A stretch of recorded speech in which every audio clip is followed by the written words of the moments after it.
All right, so let's talk about automating functional tests because this is kind of the edge case by which we can talk about the maximum formality. Because when we automate something, we have to know exactly what it's doing, the exact inputs, the exact expected outputs, because if I don't, I can't automate it. I can't have a computer do it for me. So the reason we want to automate typically is to speed up testing. If I automate the tests, sometimes, I mean, I've seen systems that when I hand over the testers, it takes a couple weeks for them to go through all the tests. It's a big system with a lot of details. And then if you automate all that, sometimes you can do it in a couple minutes. Normally, it's a couple hours or maybe overnight that you can automate everything. I don't want to give you the impression that every time I automate something, I press a button and boom, it's instantly tested. But it's going to do things at the speed of computers. It's going to be able to do stuff pretty quickly. If you're testing web pages, I can't necessarily make a web page load any faster because I've automated it. But the next step of typing in all the data is instantaneous. I don't have to wait for a user to go type in this, and then type in this, and then type in this, then pull this slider to here, and then hit the submit button.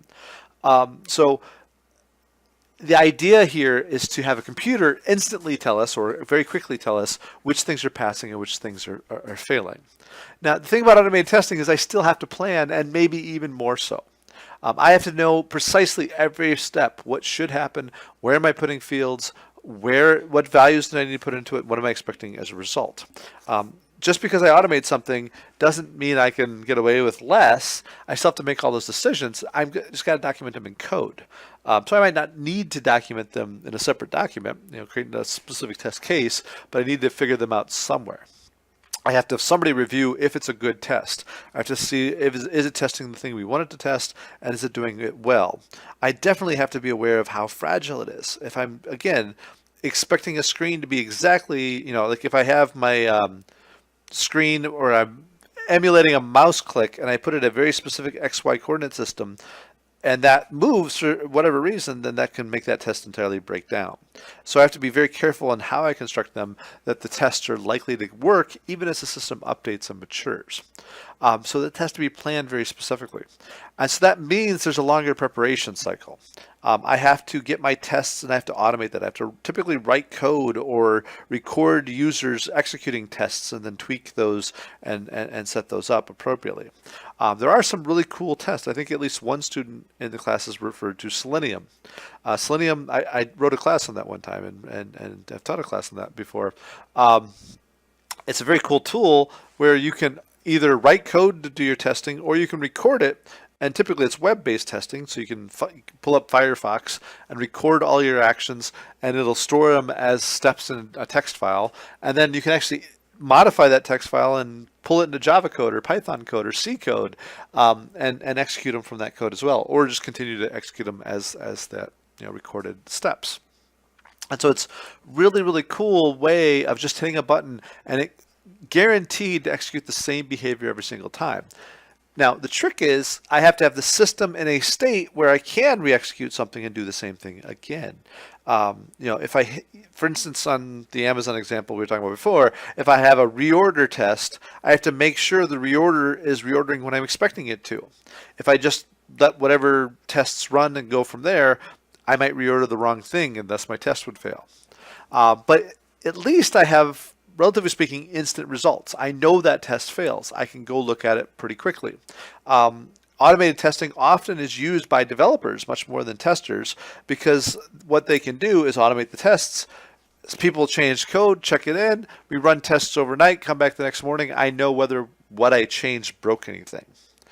That's the most common place automated test is using, but I think it's the least valuable place automated test is using because the most expensive thing is a bunch of people sitting in a room executing tests in a system. Where if I can automate that cycle and I can move 2 weeks of testing into a day, I can do, I definitely have to spend the time to build those tests and whatnot. But when you get to the crunch time at the end of the project, I can do a whole 2-week cycle of testing in a day. That means in 2 weeks, I can go through 10, 15 test cycles, depending on how long it takes to run. Maybe more than that. I've seen them be able to do a couple times a day. Hey, I got some bugs. Go fix them in the morning and run the test again at noon. Then go fix some more tests in the afternoon and then run it overnight. So it gives you that quick cycle of there. So the question is, should you automate? as you're doing your test plan, should you propose automation? Well, yes, you should if you have a product that's going to be around for a long time.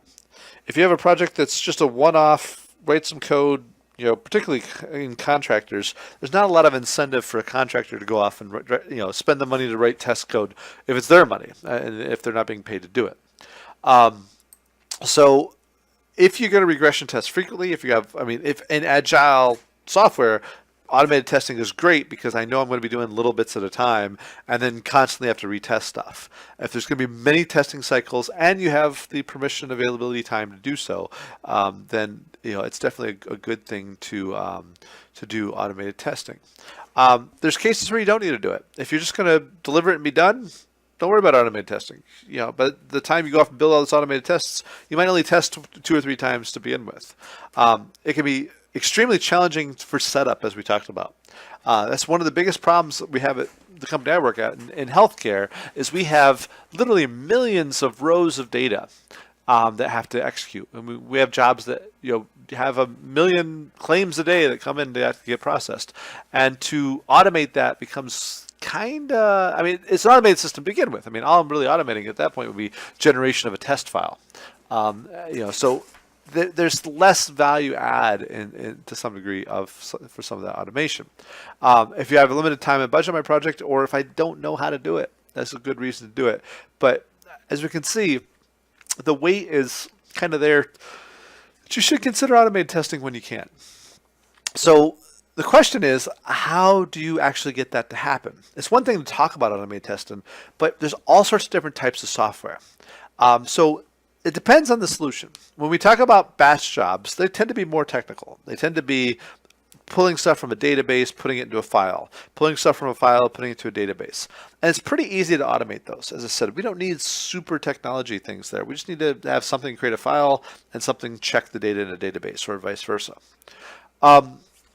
User interfaces, user with the keyboard and the mouse in front of it, there are platforms that actually will automate that and simulate that. They will fake mouse clicks and keyboard presses, and that's not too bad. That's something that can be done quite easily. And then you have the phone environment where users are touching stuff. That's a whole different ballgame there. And again, it requires entire help inside there. I'm not going to go create a robot to click on a screen. I still want to be able to automate that in some sense. But there are tools that help you do that sort of stuff. So from an automation standpoint, there's many tools that will help you. For graphical user interfaces, it becomes kind of nuanced, and it's kind of up to the environment you're working on. The great thing is for the web, as much as the web looks like a fancy user interface, it's really just text. Everything in the web, I have actually wrote unit tests that can check style on there. So if you have a requirement out there that says, for instance, every time an error message pops up, it must be red, underlined, and have an asterisk in it. Well, I can do that by looking at the text, making sure there's an asterisk there, and then checking the style sheet that's appropriately set on that. Is the style sheet set on that? And then have a human just make sure that style sheet looks like it's supposed to, right? Because at that point, it's just a file transfer protocol at that point. So basically, the automation is going to depend on the type of application you have, and some of them are going to be much easier to automate than others. The biggest challenge, as I said, is the setup and teardown. Because in test automation, I need to understand exactly what the system's doing, and half of what the system's doing is what the code's doing, but the other half is the environment and data setup. If I can't control the environment and data setup, it's really hard for me to understand what my solution is going to do. The old phrase is garbage in, garbage out. If the data doesn't make sense as I pull it in, it's not going to make sense going back out. And so I have to be able to control what's in my database. How do I refresh that? Is there actions I have to set up to roll stuff back? Every time I add a product, I have to delete it again at the end of a test case? Or can I just wipe it before I go into the test case by flashing the database, or inserting and deleting certain rows, or how can I set that up? Sometimes there's tool support to help with that. Sometimes you just have to plan for that and code for that. Just like I plan for and code for software that is for the user, I can plan for and build software for my test system as well. So I kind of jumped ahead a little bit on this, but one of the ideas behind there is to have a smart scenario. where I plan where I'm going to add a product, make sure it's there, edit a product, change the price, change the description, change the picture, make sure all that works, make that update to there, and then when I'm done, delete it. And so that whole life cycle, make sure I can add the exact same thing again with the exact same idea again later on because I know I deleted it the first time. It can work pretty well, but it doesn't always work. I've worked in a project where in banking we had a historization. That every single time you changed your name, you changed your address, you changed your phone number, we didn't delete the old one or overwrite the old one. We actually saved it with a timestamp.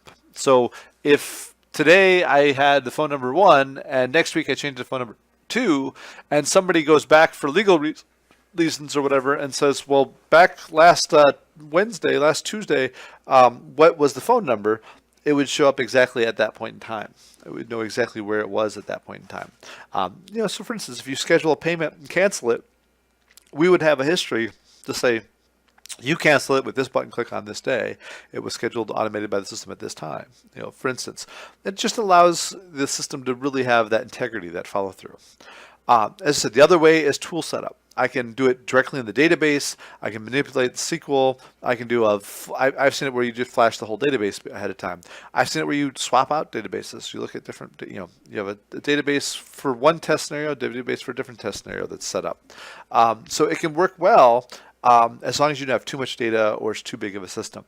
This is where automation typically falls apart, is my lack of ability to control the environment because my system's so complicated, and this is so detailed and focused, and not so value added that often I will build test cases, it'll be fine, but then the second project, it'll be like, I don't want to do all the work to change this, or it works mostly for the second product, but the third one, it works even less. Well, we'll just let those errors go out there. And the fourth one, a couple more errors, we'll just ignore those, and then it's useless at that point.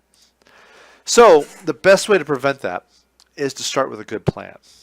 And you're going to be challenged now to go off and set up requirements and keep in mind the tests for those requirements. And keep in mind the scenarios you're going to need to create to test those requirements. And then you have all the details that you're going to go through from there. It's important details. What's the inputs? What's the outputs? What do they look like? And so we'll go talk about them as we continue to go through here and continue to talk about how do we get to those tests and make those things happen in the full test cases and the test scenarios and the test plan.